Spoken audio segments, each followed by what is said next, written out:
तो नमस्कार स्टूडेंट्स। मैं आज लेके आया हूँ सोशल साइंस का प्रीवियस ईयर पेपर। ये सेट 1 रहने वाला है जो आपके लिए बहुत ही ज़्यादा इंपॉर्टेंट रहने वाला है, क्योंकि देखिए मैंने जितने भी साइंस के सैंपल पेपर कराए उनमें ज़्यादातर पेपर इंपॉर्टेंट रहे, क्योंकि उनमें से मोस्टली क्वेश्चंस आए हैं। कई क्वेश्चंस तो ऐसे थे जो डायरेक्टली क्रिएट किए गए। वहीं मैंने जो क्वेश्चंस यानी जो टॉपिक एग्जाम पेपर से एक दिन पहले बताए थे, आपने वो वीडियो नहीं देखा हो, वो वीडियो मेरे पे इतने व्यू नहीं आए, एग्जाम पेपर वाले पे आए, लेकिन उस वीडियो में बहुत ज़्यादा मैंने बताया था, वही टॉपिक से क्वेश्चन पूछे गए हैं।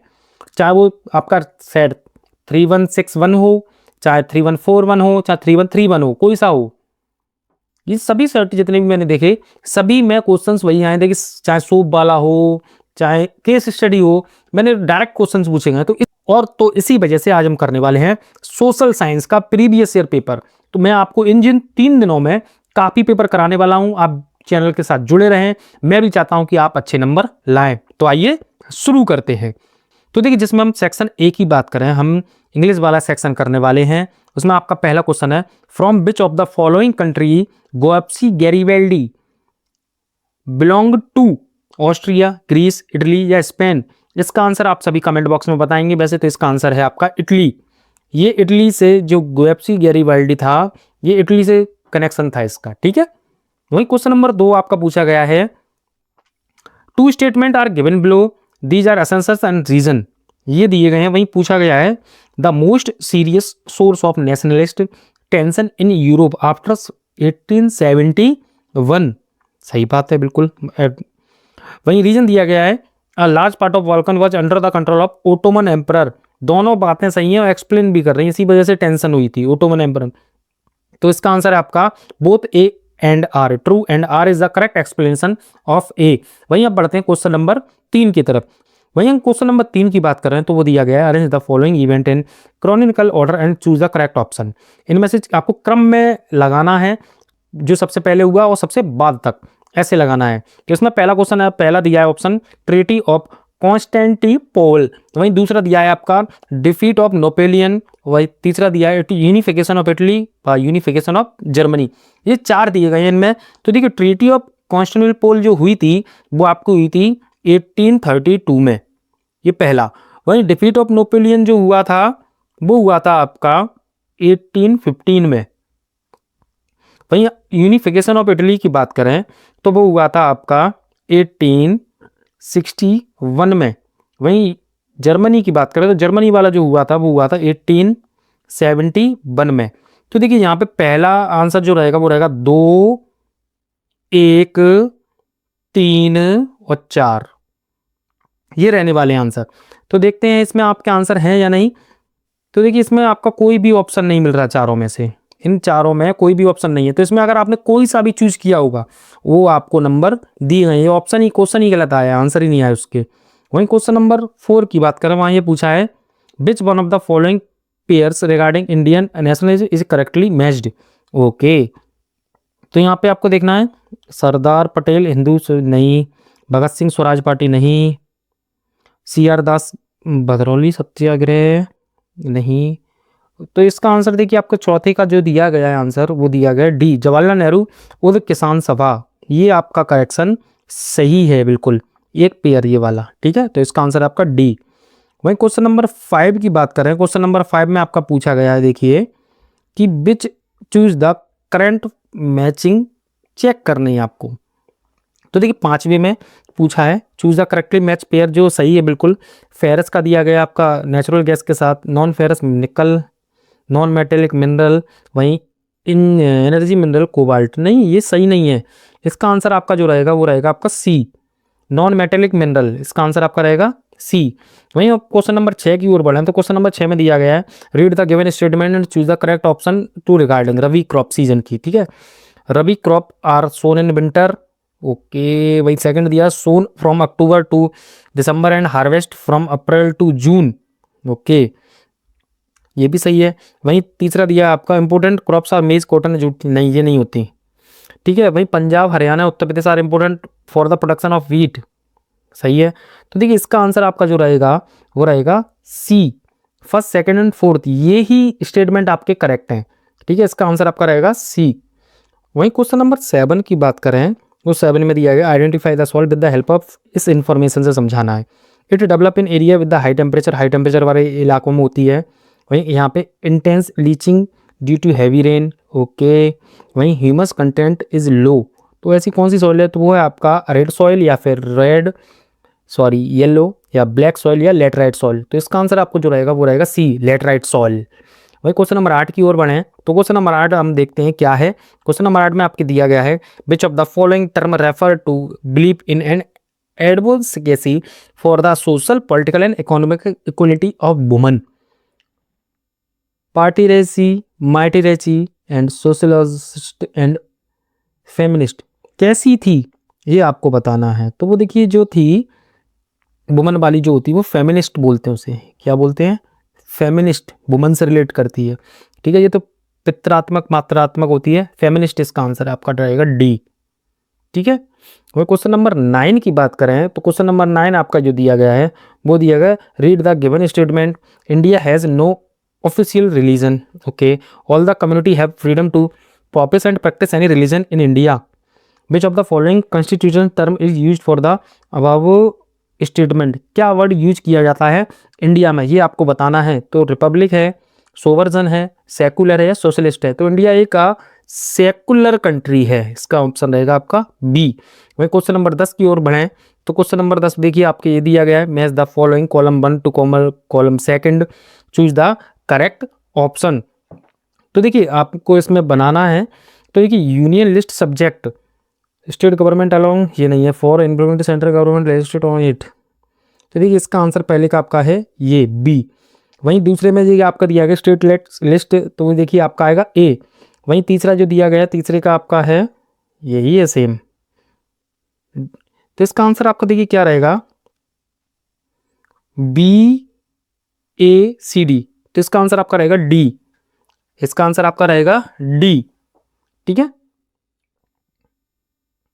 वही क्वेश्चन नंबर 11 की बात करें, क्वेश्चन नंबर 11 आपका पूछा गया which of the following was the primary object of Belgium to form the separate government in Brussels, promoting culture events, managing international relations, enforcing local law या इंश्योरिंग लिंग्विस्टिक अकोमोडेशन। तो देखिए 11 का answer आपका ये रहेगा इंश्योरिंग लिंग्विस्टिक अकोमोडेशन, ये reason रहे थे। क्वेश्चन नंबर 12 की बात करें तो दिखा है which of the following country has 2 party system, ऐसा कौन सी कंट्री जहाँ पे केवल 2 पार्टी सिस्टम है, ये आपको बताना है। ये आप कमेंट बॉक्स में करके जरूर बताएं, मैं बता दे रहा हूँ इसका आंसर है आपका बी, यूनाइटेड किंगडम, यहाँ पर 2 पार्टी सिस्टम है। ठीक है, वहीं हम बात करें क्वेश्चन नंबर 13 की, तो what all to the checks and balance play in democratic country, choose the most suitable option from the following. तो यहाँ दिया है to establish a direct form of government without representative. वहीं दूसरा दिया गया to create separation of power of prevent the authoritarianism. वहीं C दिया है to prevent any change to the constitution, they are to ensure absolute power for one branch of the government. तो इसमें देखिए आपका जो आंसर है सबसे सूटेबल है वो है to create a separation of power to prevent an authoritarianism. तो इसका आंसर आपका रहेगा B.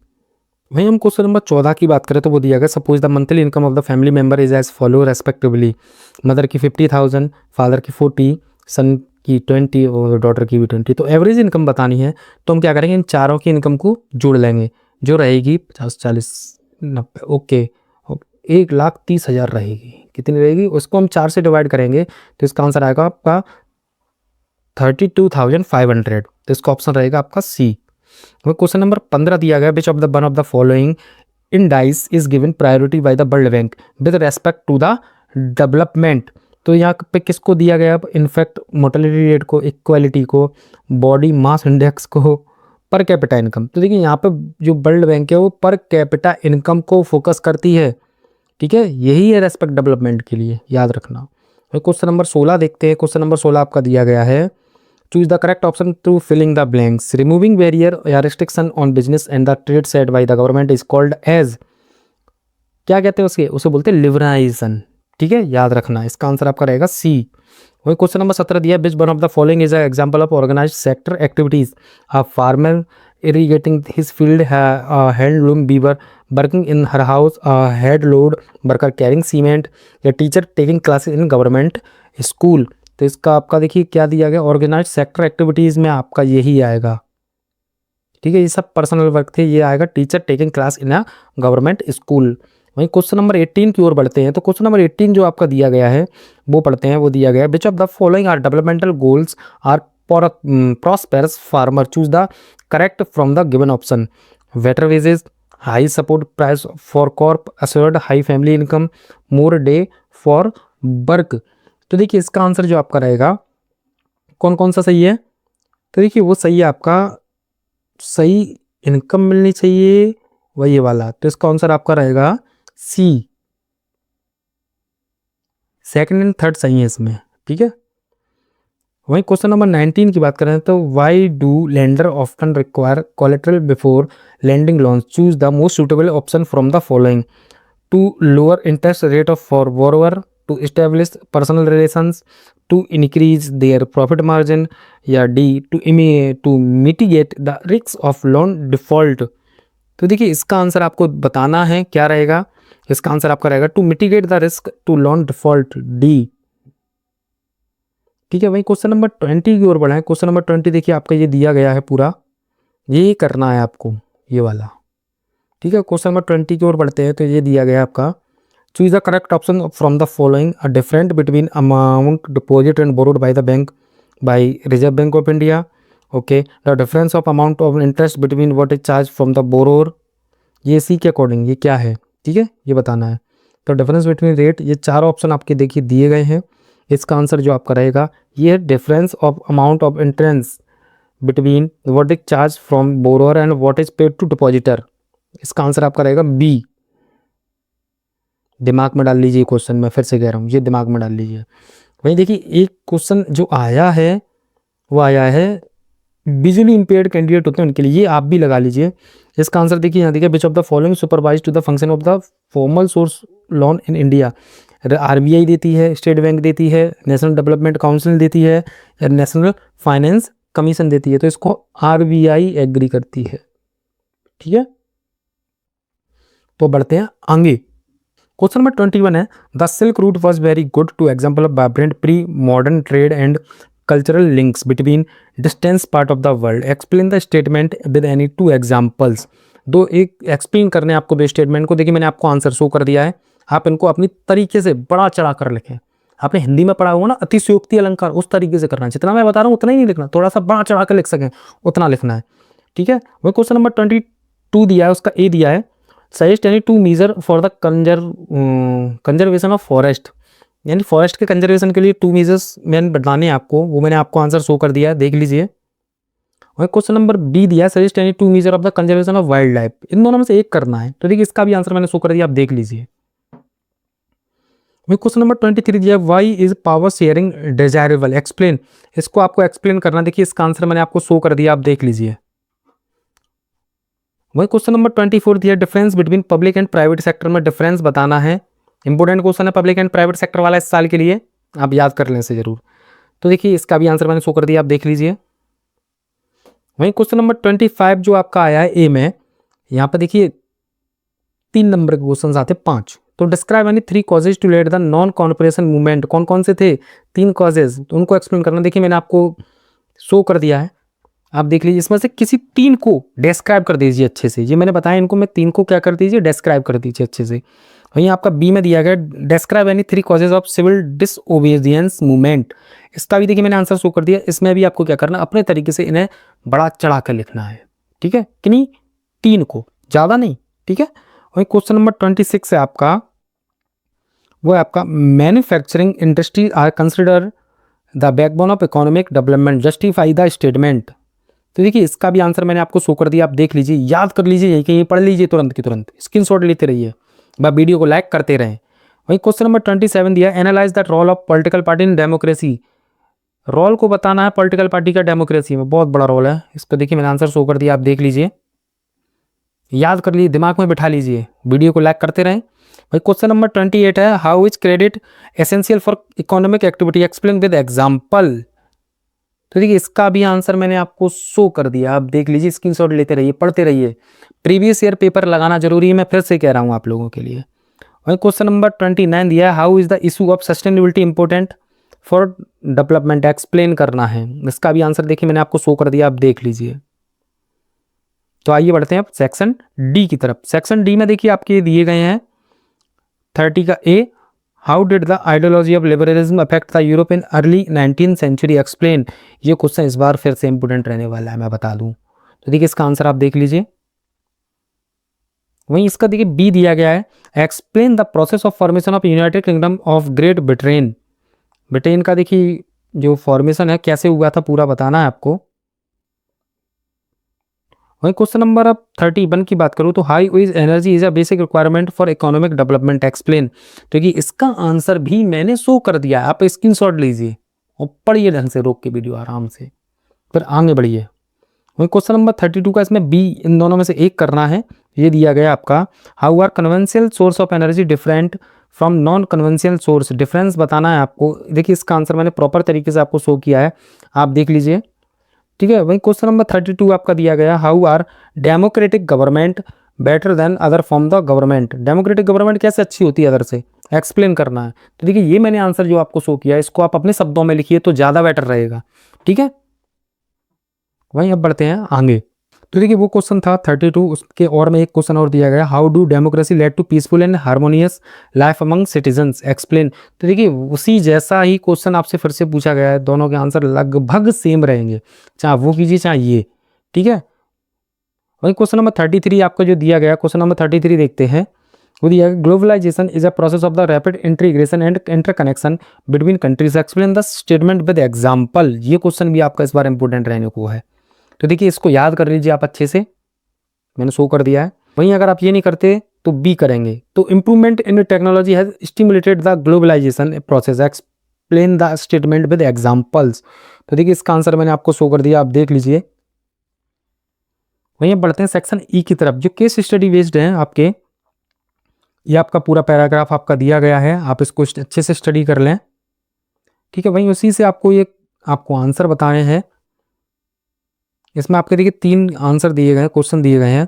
How does the passage reflect the immerse nature of the reading of the Mercier. देखिए इसका आंसर मैंने आपको शो कर दिया, आप देख लीजिए। वहीं दूसरा है, why did Mercier describe himself as a virtual writer. तो देखिए इसका भी आंसर मैंने आपको शो कर दिया, आप देख लीजिए। वहीं दिया गया, how did reading influence Mercier intellectual capacity and his engagement with new concept explain 2 point देने हैं। मैंने तो आपको प्रॉपर आंसर शो किया, आप देख लीजिए इसको। वहीं 35 में आपकी देखिए एक और आई है, आपको इसको पूरा प्रॉपर तरीके से पढ़ लेना है पहले। देखिए फ्लड वगैरह के बारे में पूरा आपको अच्छे से दिया गया, पढ़ लीजिए इसको। वहीं इसके रिगार्डिंग क्वेश्चंस भी दिए गए हैं, वो आपको करने हैं। तो देखिए यहाँ पर आपको दिए गए हैं, mention any 2 essential item to should be taken into family emergency kit. कौन कौन सी होनी चाहिए इमरजेंसी किट में? टॉर्च हो गई, लाइटर हो गई। देखिए मैंने आपको आंसर वैसे शो कर दिया, आप देख लीजिए, इसमें भी लिखे हुए हैं वही चीज़ है, कोई अलग नहीं है। वहीं सेकंड दिया गया है, what are the item of family emergency kit important during flood situation. तो देखिए इसका भी आंसर मैंने आपको शो कर दिया है। ये पूछ रहा है क्यों, आप पैराग्राफ पढ़ेंगे वहाँ आपको प्रॉपर आंसर इनके मिल जाएंगे, आपको अपनी तरफ से बना के लिखने हैं, एग्जैक्ट सेम ना छापें। वही तीसरा दिया, in a case of the flood what are the recommended action to ensure the safety of your family या बिलोंगिंग, डिस्क्राइब एनी 2। 2 को डिस्क्राइब करना। देखिए मैंने आपको आंसर शो कर दिया है, आप देख लीजिए। केस स्टडी बहुत ही अच्छा रोल निभाती है नंबर लाने में, आप ये याद रखें, केस स्टडी को बहुत अच्छे से करें। वहीं अगली केस स्टडी देखते हैं 36 में। देखिए आपकी दी गई है, लोकल गवर्नमेंट को लेके दी गई है। इसमें आपको क्वेश्चंस देखिए दिए गए हैं, वो आप बात कर लेते हैं तीनों की। तो analyse the significance of elected representative in the panchayat, क्यों जरूरी है? तो देखिए बहुत ज़्यादा जरूरी है, इसका आंसर मैंने आपको शो कर दिया है। वहीं सेकंड आपका जो दिया गया है, in what way the representation of women in democracy influence the constitutional status of local government. तो देखिए इसका भी मैंने आपको आंसर प्रॉपर तरीके से शो कर दिया है, आप देख लीजिए, स्क्रीनशॉट लेते रहिए, वीडियो को रोकिए, आराम से पढ़िए, तैयारी कीजिए, जरूरी है। भाई तीसरा देखिए, what has been the impact of granting constitutional status of local government on the democratic landscape of the country, analyse any 2 impact. 2 impact बताने हैं। देखिए आंसर शो कर दिया है, आप देख लीजिए, पढ़ लीजिए इसको। वीडियो को लाइक करते रहें आप लोग। वहीं आप पढ़ते हैं आगे, जो आपका मैप है सेक्शन एफ, ये आपका करना है। तो आपको देखिए भरना है, मैं आपको मैप शो करता रहूँगा। वहीं आप पूछा पहला, the place where Mahatma Gandhi broke the salt law, कहाँ तोड़ा था, कौन बताएगा? वो आंसर है आपका डांडी। ठीक है, मैप में आपको अभी शो कर दूंगा, डांडी कहाँ है वो आप देख लेना।